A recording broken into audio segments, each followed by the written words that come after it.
Assalamualaikum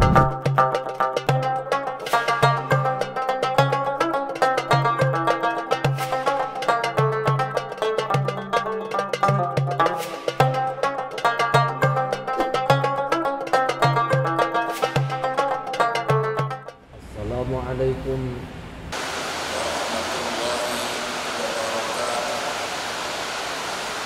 Bismillahirrahmanirrahim. Pada hadis yang ke-18 ini, hadis yang diriwayatkan dari sahabat Nabi Abdurrahman bin Jabal radhiyallahu anhu an Rasulullah sallallahu alaihi wasallam.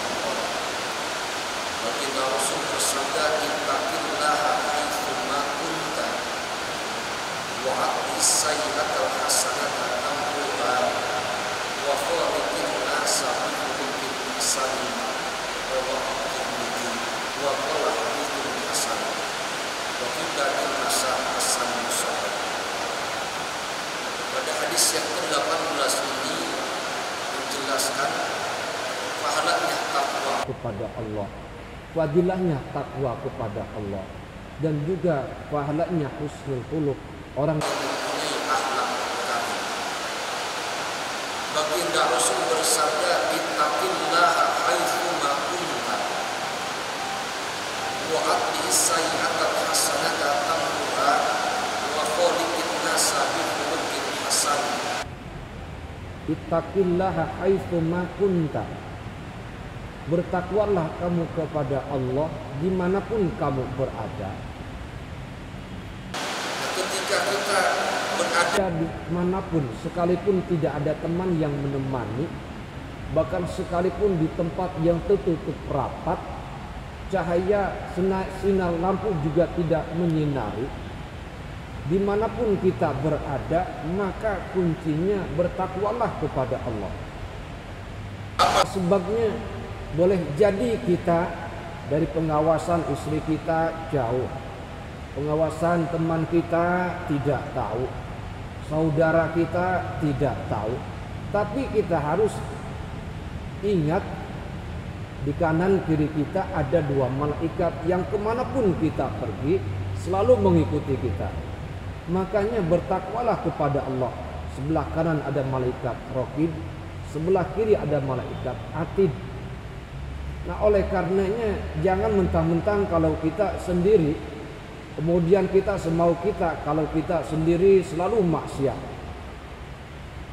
Kalau seandainya di hadapan teman kita berpura-pura takwa, inilah orang yang munafik. Oleh karenanya dimanapun kita berada, walaupun jauh dari pengawasan sanak saudara, dari pengawasan istri, teman andai tolan, maka bertakwalah kepada Allah. Walaupun di tempat tertutup rapat, tidak ada sinar yang menyinari kita, kalau kita bertakwa kepada Allah, Allah mengetahui dimanapun tempat posisi kita. Lalu yang kedua, wa'at bi'is sayyi'atal hasanata tamhuha. Hampir setiap umat manusia pernah berbuat salah, dan orang yang baik, orang yang merasa bersalah daripada orang yang merasa selalu benar. Nah, kalau seandainya kita merasa bersalah, apapun problematika kita, baik ketika kita bertetangga, kita berumah tangga, akhlak dengan saudara, walaupun posisi kita benar tapi kita merasa bersalah, insya Allah akan selalu tercipta jalan kedamaian. Nah, begitu juga setiap umat manusia sudah lumrah. Kita kadang-kala tidak langsung berbuat dosa, kadang-kala tidak terasa lisan kita membicarakan teman kita. Secara tidak sengaja penglihatan kita melihat hal-hal yang tidak baik, yang tidak diridhoi oleh Allah. Nah, siapapun pernah berbuat salah, dan orang yang baik adalah orang yang mengaku merasa berbuat salah. Nah, ketika kita berbuat salah, alangkah lebih baiknya wa'at bi'isayyi'atal hasanata tamhuha. Kita berbuat dosa, maka langsung istighfar kepada Allah.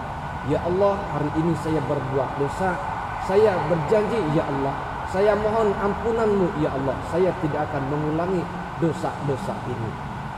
Nah, ketika kita setelah berbuat salah kemudian kita sadar, kita memohon ampunan kepada Allah, maka nilai dosa yang kita kerjakan, amal ibadah yang tidak diridai oleh Allah, perbuatan yang jelek, perbuatan yang menghasilkan murka Allah, ketika diikut sertakan kemudian dibarengi dengan kebaikan, maka kebaikan itu pula yang akan menghapuskan nilai-nilai kejelekan yang kita kerjakan.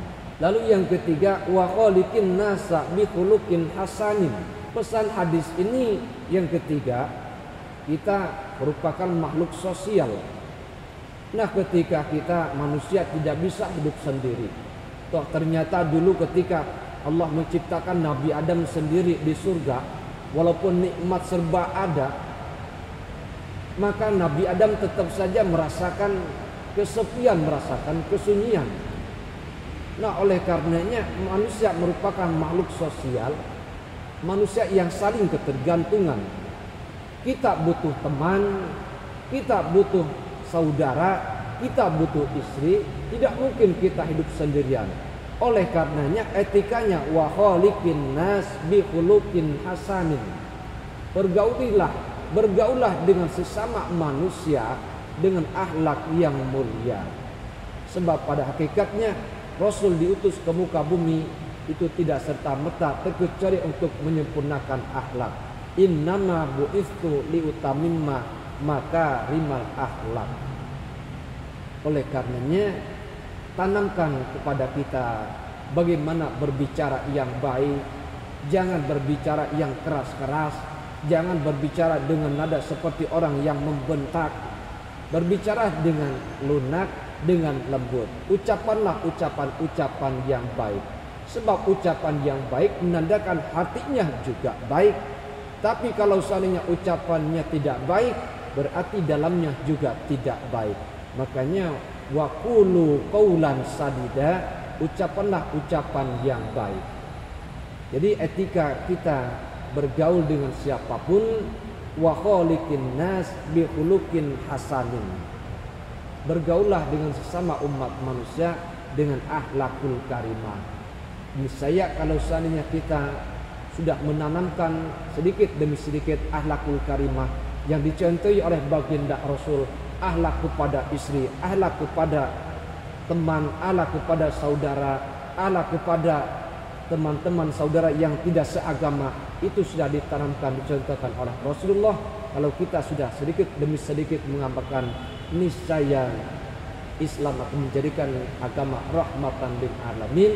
Dan juga orang kalau sudah mempunyai akhlakul karimah, nah faktor penyebab umat manusia yang bisa menymasuk ke dalam surga, satu takwa kepada Allah, yang kedua adalah husnul khuluq, akhlak yang mulia.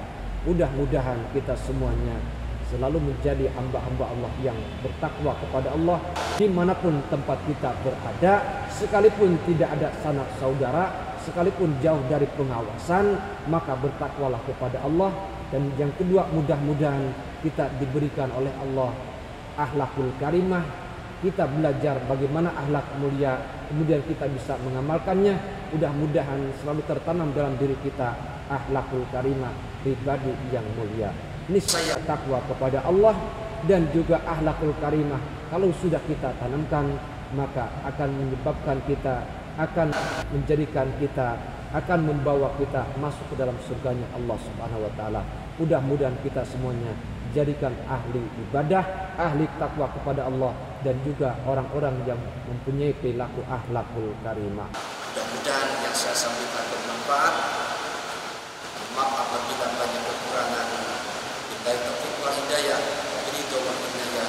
Wassalamualaikum warahmatullahi wabarakatuh.